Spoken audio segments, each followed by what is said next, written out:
Iran and the IAEA, the International Atomic Energy Agency, have agreed on a timeline to resolve nuclear safeguard issues. According to a joint statement released Saturday, Iran will provide written explanations about nuclear materials found at 3 undeclared sites by March 20th. There will be 2 weeks then for the IAEA to raise questions and another week for Iran to answer them before further meetings. After reviewing all these documents submitted by Iran, the nuclear watchdog will publish a report by June.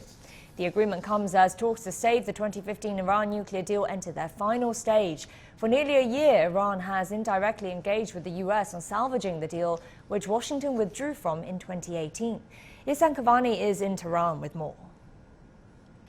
With the Vienna nuclear negotiations reaching a crucial point in time, many, including some P4+1 diplomats, say a deal could be brokered in the next few days. IAEA Chief Rafael Grossi's Saturday visit to Tehran further fueled speculation about the announcement of an agreement upon Grossi's return to Vienna.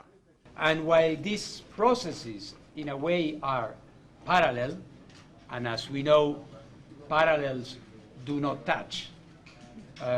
They are very closely interrelated.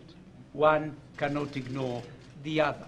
However, Iran's foreign ministry says good news does not substitute a good agreement. Tehran says extra efforts are needed as it is not yet possible to say the deal is done until all outstanding issues are resolved. The main agenda of the nuclear watchdog chief's visit is set to be a range of key issues, including access for inspectors to a number of nuclear sites in Iran and the delivery of security footage already recorded at Iranian nuclear sites. We came to a conclusion today. Iran and the International Atomic Energy Agency will exchange the remaining documents and information by the end of May at the latest. Another key point of contention between Grossi and the Iranian officials was the transfer of nuclear-enriched materials from Iran to the IAEA. With the current conflict ongoing in the East, it's assumed the shipment will not go through Russia. The visit by the IAEA chief to Tehran is evaluated as a crucial step towards an agreement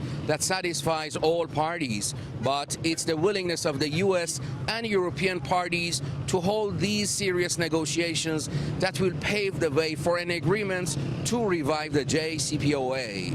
Since President Raisi took office, he emphasized that his core foreign policy regarding the JCPOA would be the nullification of sanctions. However, Raisi says Tehran does not expect any miracles in the Vienna talks. Ihsan Kavani, CGTN, Tehran.